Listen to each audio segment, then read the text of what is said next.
시청자 여러분 안녕하십니까? BTV 대구 뉴스입니다. 첫 소식입니다. 192명의 목숨을 앗아간 대구 지하철 참사가 일어난 지 올해로 21주기를 맞았습니다. 그런데 지하철 참사를 계기로 만들어진 공간은 추모라는 글자가 아직까지도 철저히 지워져 있습니다. 20년이 넘도록 아직 해결되지 않은 숙제, 김민재 기자가 보도합니다. 대구 지하철 참사 이후 5년 만에 건립된 대구 시민안전 테마파크. 다시는 비슷한 일이 반복되어서는 안 된다는 취지에서 지난 2008년 250억 원의 국민 성금을 들여 지어졌습니다. 그런데 이곳 그 어디에도 지하철 참사와 관련된 명칭은 찾아볼 수 없습니다. 이 대형 탑에는 전체 희생자 192명의 이름이 새겨져 있습니다. 하지만 이 조형물의 이름은 명상의 공간. 추모의 흔적은 철저히 지워졌습니다. 위령탑 옆에는 희생자 총 32명이 수목장 형태로 묻혀 있지만 아무런 표식도 없습니다. 유가족들은 대구 시민안전 테마파크를 2.18 추모공원으로, 대형 탑은 위령탑 또는 추모탑이라는 이름으로 변기해달라고 요구하고 있지만 20년이 넘도록 제자리 걸음입니다. 이 일대가 추모의 공간으로 되는 걸 반대하는 인근 상인들의 반발 때문입니다. 위령탑을 위령탑이라고 제대로 불러주고 희생자 묘역을 희생자 묘역이라고 본대 이름을 찾아주는 것, 이것이 홍준표 시장님이 마지막으로 해야 될 일이라고 생각합니다. 그러면 21년 묵은 대구 지역의 갈등과 대립의 난제가 한순간에 해결될 수 있다. 매년 지하철 참사가 일어나는 2월 18일만 되면 추모 행사를 진행하려는 유가족과 이를 반대하는 상인들 간 충돌이 벌어지고 있습니다. 올해도 18일 추모식을 앞두고 대구 시민안전 테마파크 일대에는 추모식을 반대하는 현수막이 내걸려 있습니다. 그런 참사가 일어났는데도 불구하고 그 참사를 제대로 기억하지 못하고 이 재발 방지를 위한 노력들이 너무나 부족함들을 여실히 드러내는 일이라고 생각합니다. 대구 지하철 참사가 일어난 지 21년째. 하지만 추모를 위한 공간은 아직까지도 제대로 된 이름조차 갖지 못하고 있습니다. BTV 뉴스 김민재입니다. 2.18 대구 지하철 참사의 아픔은 21년이 지난 지금도 잊을 수 없는 상처로 남아 있습니다. 유가족과 부상자 그리고 지역사회는 지금이라도 그 아픔을 딛고 생명과 안전이 존중받는 사회를 만들어야 한다고 입을 모읍니다. 계속해서 천혜열 기자가 취재했습니다. 사망자 192명, 부상자 151명이라는 끔찍한 상처를 남겼던 2.18 대구 지하철 참사. 올해로 발생 21주기를 맞이한 만큼 사람들의 기억 속에서 이 참사는 조금씩 지워지고 있습니다. 그러나 당시 참사로 가족을 잃은 유가족, 그리고 심각한 부상을 입고 후유증에 시달린 채 살아가는 부상자들에게는 그날의 상처가 여전히 아픔으로 남아 있습니다. 진실 규명이 제대로 되지 않았던 지난 21년 동안 세월호 침몰을 통해 304명의 소중한 생명이 희생됐고, 재작년 서울 이태원에서는 길을 가던 159명의 목숨을 앗아가는 참사도 발생했습니다. 전동차를 타지 않았고 세월호를 타지 않았고 이태원 거리를 걷지 않았으면 이 사회는 안전한 사회입니까? 21년 전 대구 창로 화재 참사를 제대로 진실 규명하지 못했고 처벌하지 못했던 그 대가를 이후 세대에게 치르고 있는 일을 벌이고 있습니다. 유가족과 부상자 그리고 대구 지하철 참사를 기억하는 사람들은 지난 참사의 교훈을 잊지 않고 안전한 사회를 만들기 위해 노력을 기울여야 한다고 입을 모으고 있습니다. 이를 위해서는 대구 지하철 참사의 추모 사업부터 바로 세워야 한다는 것이 남은 사람들의 주장입니다. 2.18 추모공원은 여전히 대구 시민안전 테마파크로 추모탑은 안전조형물이라고 불리고 있습니다. 당시의 참상을 그대로 간직하고 있는 사고 전동차는 아무런 보존 대책도 없이 차량 기지에 방치돼 있고 21년이 되도록 참사에 대한 기록조차 제대로 남아있지 않습니다. 우리가 이야기하는 참사의 기억은 단지 유가족과 부상자들의 아픔을 공유하자는 것이 아닙니다. 다시는 같은 사회적 참사가 발생하지 않도록 왜곡되지 않은 진짜 원인을 기억하고 희생자들을 추모하자는 것입니다. 아픈 기억을 지우려 노력할 것이 아니라 아픈 기억을 딛고 생명, 안전을 존중하는 사회로 한 걸음 더 나아가자는 것입니다. 참사를 제대로 기억하지 못한다면 생명과 안전이 존중받는 사회로 나아갈 수 없다는 것이 이들의 논리입니다. 2.18 대구 지하철 참사를 기억하고 또 추모하기 위한 노력은 지금부터라도 다시 시작되어야 합니다. BTV 뉴스 천혜열입니다.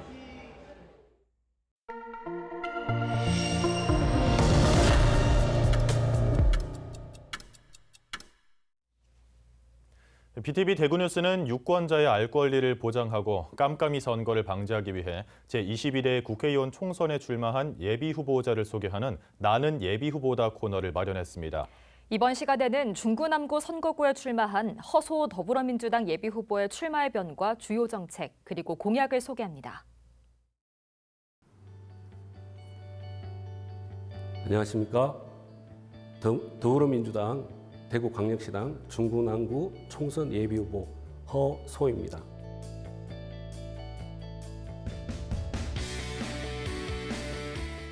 저는 노무현 정부, 문재인 정부 청와대 행정관으로 활동한 바 있습니다.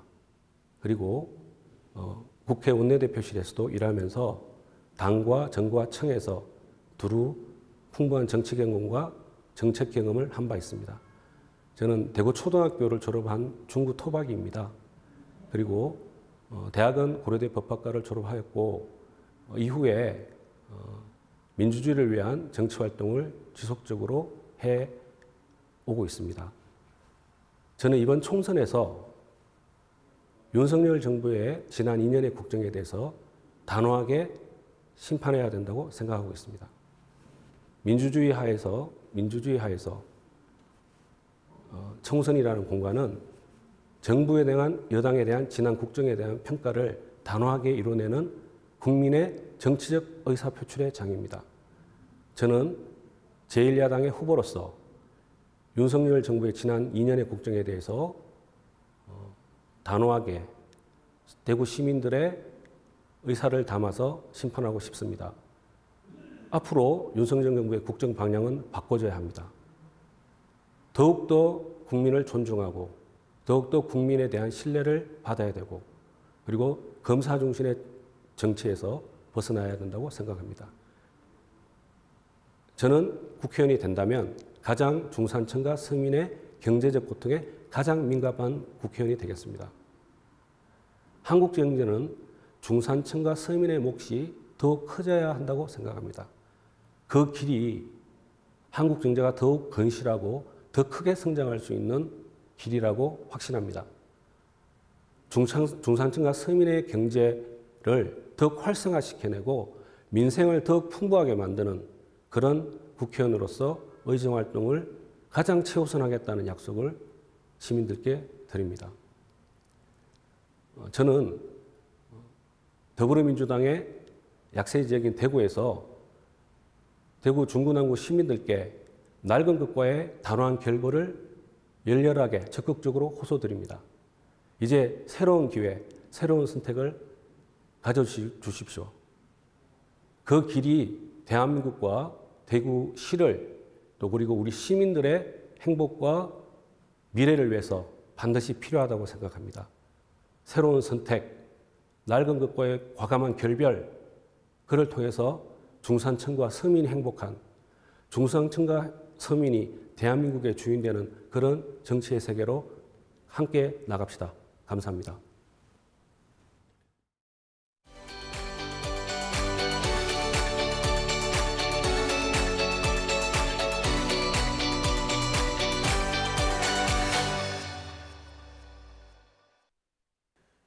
제22대 국회의원 선거가 4월 10일 치러집니다. 소중한 투표권을 행사하는 것만큼 공정과 신뢰가 담보된 선거 관리의 중요성도 커지고 있습니다. 슬기로운 유권자 생활, 이번 시간에는 제22대 총선을 앞두고 달라지는 투개표 방식을 알아보는 시간을 가져보겠습니다. 먼저 개표 분야에선 어떤 변화가 있을까요? 수검표 절차가 추가된다는 것이 가장 크게 눈에 띄는 부분입니다. 종전까지는 투표 분류기로 투표지를 분류하고 심사 개수기를 통해서 육안으로 투표지 혼입 여부를 확인한 뒤 후보자별 득표 수를 집계했습니다. 하지만 이번 총선에선 심사 개수기로 확인하기 전에 사람이 손으로 일일이 투표용지를 한 장 한 장 확인하는 절차가 추가되는 겁니다. 사전 투표함도 투명하게 관리됩니다. 보관하는 장소에 설치된 CCTV의 공개 범위가 확대되는 겁니다. 기존에는 사전 투표함 보관 장소의 CCTV 영상을 보기 위해선 사전에 신청서를 작성하고 중앙선거관리위원회와 시도, 구시군위원회의 업무 시간에만 열람할 수 있었는데 이번 22대 총선부터는 별도의 신청서 없이 시도 선관위 청사에 대형 모니터를 설치해서 24시간 언제나 열람할 수 있도록 바뀌는 겁니다. 투표 용지와 관련된 선거 사무에도 변화가 생깁니다. 사전 투표 용지의 일련 번호가 바코드 형태로 바뀌는 건데요. 기존 투표 용지에는 고유의 일련 번호와 선거구, 관할 선관위를 식별하기 위해서 2차원 바코드인 이 QR코드가 인쇄돼 있었지만 이를 세로 막대 형태인 바코드로 인쇄하게 됩니다. 이 바코드를 막대 모양의 기호라고 정의하고 있는 현행법 관련 소모적인 논란을 해소하기 위해서입니다. 그 다음의 변화는 투표지 분류기에서 비롯됩니다. 인가받은 보안 USB만 쓸 수 있도록 사용이 제한되는 겁니다. 국가정보원이 내부 조력자만 있다면 투표지 분류기에 USB 포트로 운영 프로그램을 해킹할 수 있다는 지적이 제기된 데 따른 겁니다. 이렇게 수검표에서 투표 용지까지 이번 총선에서 바뀌는 모든 변화는 하나에 초점이 맞춰져 있습니다. 바로 부정선거 의혹 차단입니다. 지난 총선을 기점으로 촉발된 부정선거 논란으로 진영 갈등이 극심했던 만큼 그 상흔도 깊게 남았습니다. 투표하는 발걸음, 미래를 위한 큰 걸음. 이번 22대 총선을 준비하고 있는 중앙선거관리위원회의 캐치프레이즈입니다. 공정선거를 위해선 그만큼 많은 관심과 참여가 필수적입니다. 선거가 지리멸렬의 시작이 아닌 화합의 장으로 마무리되는 것은 오직 유권자, 국민의 몫임을 유념해야 하겠습니다. 슬기로운 유권자 생활, 박영찬입니다. 아이들이 학교 끝나고서 이제 거리나 학원으로 이제 뺑뺑이 돌지 않고 아이들을 좀 학교에서 다 케어를 해줄 수 있는 좀 그런 시스템이 돼서 좀 부모들이 맞벌이하는 사람들이 많은데 좀 편하게 일하고 저녁 때 아이하고 좀 시간 같이 보낼 수 있는 좀 그런 시스템이 됐으면 좋겠습니다. 최근에 저희 동네에서 뭐 자살 라이브를 하는 청소년 얘기도 들었고 정치인을 찾아가서 돌로 폭행을 하는 청소년들 얘기도 들었거든요. 너무 방대한 미디어에 노출이 되고 자극적인 걸 많이 보다 보니까 아이들도 그런 영향을 받는 것 같아요. 그래서 그런 악영향들을 미리 학교에서 먼저 교육을 시켜주고 청소년 규제 같은 것도 다시 한번 들여다보고 꼼꼼히 체계적으로 좀 정비를 해야 되는 시기가 아닌가 싶습니다. 그 입시 제도에 대한 이제 문제. 항상 뭐 정책이 오락가락하다 보니까 부모 입장에서 학교와 이제 그 사교육 관련해 가지고 어떤 식으로 항상 접근을 해서 교육을 시켜야 되는지 항상 고민입니다. 이 부분을 좀 이제 정확하게 국회의원 되시는 분들이 좀 잡아줬으면 좋겠다라는 생각입니다. 다음 소식입니다. 길고양이에 대한 인식을 개선하고 인간과 공존할 수 있는 방안을 찾기 위한 토론회가 열려 관심이 집중됐습니다. 길고양이에 대한 관리를 일부 단체나 개인에게 강요하지 말고 공공이 나서야 한다는 데 의견이 모였습니다. 천혜열 기자가 취재했습니다. 우리 주변에서 흔히 볼 수 있는 길고양이를 주제로 사진 전시회가 열렸습니다. 도심지나 주택가에서 살아가는 길고양이 사진 20여 점이 선보였습니다. 고양이를 주제로 하는 흔치 않은 사진전이지만 관심 있게 쳐다보는 사람보다 그냥 스쳐 지나가는 사람들이 많았습니다. 이런 사람들에게 길고양이는 길을 더럽히는 유해동물, 그 이상도 그 이하도 아닙니다. 길고양이에 대한 이런 인식을 바꾸고 길고양이가 인간과 공존할 수 있는 방안을 찾기 위한 토론회가 열렸습니다. 토론회는 길고양이를 돌보는 캣맘부터 인식의 변화가 필요하다는 자성의 목소리로 시작됐습니다. 여름 같은 경우는 막 치우지 않으셔가지고 파리도 끓고 이러니까 민원이 더 들어오니까 그러니까 우리부터 그러니까 캣맘부터 이런 인식 변화 좀 있었으면 좋겠습니다. 캣맘들도 작심한 듯 길고양이를 돌보면서 느꼈던 어려움을 쏟아냅니다. 모발을 해가지고 책임을 묻겠다 하면서 코팅을 해서 그 기둥에 붙여놨어요. 그래가지고 길고양이 우리 캣맘들이 밥을 주는 것도 눈치를 지금 봐야 되는데. 대구에서는 6개 국군이 동물 보호와 복지에 관한 조례를 운영하고 있지만 길고양이 급식소를 명문화한 지자체는 한 군데도 없습니다. 일부 지자체의 경우 보호해야 할 대상에 길고양이를 포함시키지 않은 곳도 있습니다. 대구 모든 지자체가 한 해 수천만 원의 예산을 동물 보호에 쓰고 있지만 길고양이 급식소 운영을 위한 예산은 한 푼도 없는 상황입니다. 제가 구조를 하게 되면 중성화 수술을 하고 싶은데 그게 이제 구청에 제가 질의를 한 거기 민원을 여니까 안 된다 하더라고요. 제가 구했기 때문에 제 고향이라는 거예요.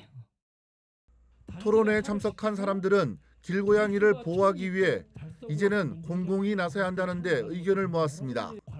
민간 단체나 캣맘에게 그 책임을 돌릴 게 아니라 지자체와 지역 의료기관이 발벗고 나서야 한다는 겁니다. 지역 민간단체하고 지방자치단체 그리고 지역 의료기관 그 공공의 자원을 가지고 길고양이 급소 사업을 하고 또 인식 개선 활동을 하고 TNR을 해야 되는 겁니다. 길고양이는 그 어떤 축복도 받지 못한 채 태어나 그 누구의 배웅도 없이 세상을 떠나는 삶을 반복하고 있습니다. 길에서 태어나 스스로 터전을 이루며 살아가고 있는 길고양이도 이제는 우리의 이웃이라는 사실을 받아들여야 할 때입니다. BTV 뉴스 천혜열입니다. 기후 위기가 지역 축제에도 악영향을 미치고 있습니다. 지난달 평균 기온은 영상 0.9도로 평년보다 2도가량 높았는데요. 지역 곳곳에서 얼음이 얼지 않아 겨울 축제가 줄줄이 취소됐습니다. LG 헬로TV 이하영 기자입니다. 해마다 겨울이면 얼음 축제가 열리는 안동 암산유원지입니다. 지난해 기온 상승으로 얼음이 충분히 얼지 않아 축제가 취소됐습니다. 12월과 1월 평균 기온은 영상 2.4도와 0.9도로 평년보다 1, 2도가량 높았습니다. 예년 같으면 3월 초까지도 얼음이 남아 있었지만 올해는 2월인데도 보시는 것처럼 얼음이 모두 녹았습니다. 얼음축제 개최를 위해서는 최소 25cm 이상 두껍게 얼음이 얼어야 하는데 두께가 얇거나 아예 얼지도 않았습니다. 작년 이맘때 같으면 한 25cm 이상의 두께를 유지하면서 빙어 낚시와 얼음 축제, 암산 얼음 축제를 운영할 만큼 하루에 관광객이 한 4만 명 이상, 최고 7만 명까지도 방문을 할 수 있는 그런 이제 안전한 상황을 유지하고 있었는데 지금은 보시다시피 결빙 상태가 지금 중간중간 위험하다 보니까 저희가 지금 입장 자체를 차단하고 있는 상황입니다. 안동뿐 아니라 빙어 축제를 열려던 강원도 인제군도 축제를 취소했고 한탄강 얼음 트레킹 축제도 꽁꽁언 강 위를 걷는 축제가 아닌 부표 위를 걷는 축제로 대체됐습니다. 겨울 축제가 차질을 빚고 있는 가운데 지방자치단체들의 고심도 깊어지고 있습니다. 좀 아쉬운 것은 겨울 축제가 지금 기후 온난화로 인해서 얼음이 얼지 않는 거예요. 그래서 얼음 축제가 좀 취소될 위기에 있는데 이러한 자연적인 문제만 극복을 한다면 나머지는 우리가 콘텐츠를 어떻게 만들어내느냐 이것이 저는 가장 중요하다고 봐요. 기후 위기로 예측하기 어려운 날씨에 축제 개최가 불투명해지면서 지역 경제도 직격탄을 맞고 있습니다. 헬로티비 뉴스 이하영입니다.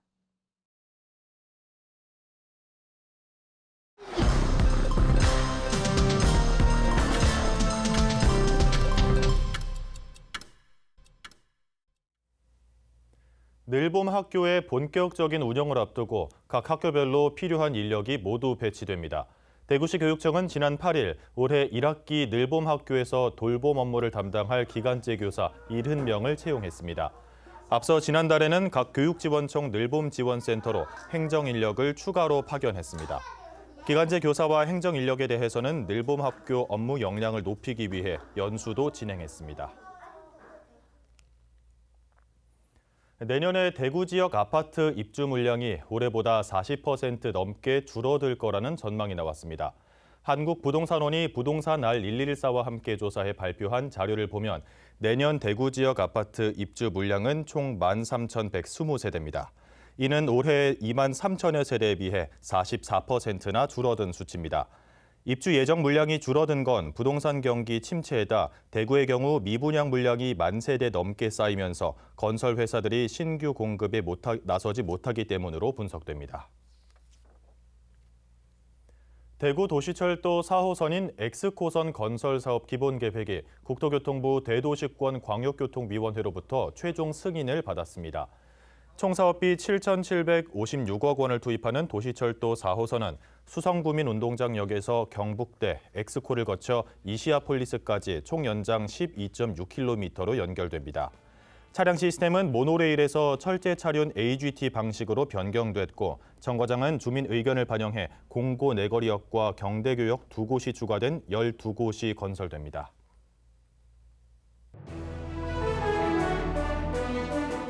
서구 비산칠동 행정복지센터가 새로 완공됐습니다. 신청사는 지하 1층, 지상 3층 규모로 사무 공간뿐만 아니라 주민들을 위한 대회의실과 체력 단련실 등으로 구성됐습니다.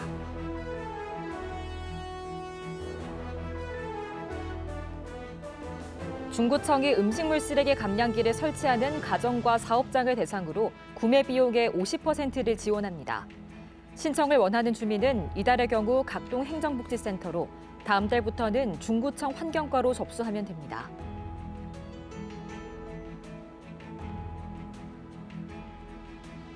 달성 군립합창단이 신규 단원을 모집합니다. 매주 목요일 정기 연습에 참여할 수 있는 25세 이상 60세 미만의 달성 군민이면 누구나 지원할 수 있습니다.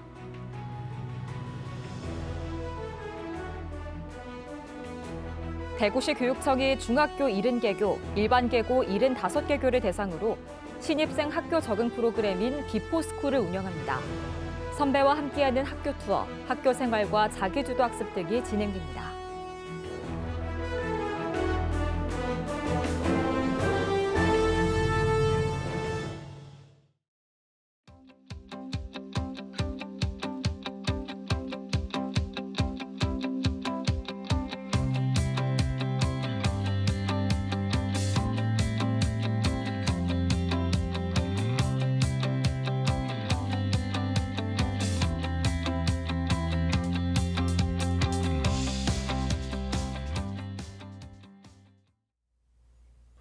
고통스러운 기억을 불러내고 그 기억과 당당히 대면하고 이를 재구성해 2.18 참사의 의미를 보편적 가치로 실현한다. 2.18 추모 사업의 의의로 내건 말입니다. 대구 지하철 3사 추모 주간이 18일까지 계속됩니다. 희생자들을 함께 기억하고 안전한 세상을 우리 손으로 만드는 또 하나의 계기가 되길 바라겠습니다. 이상으로 뉴스를 마칩니다. 시청해주신 여러분 감사합니다.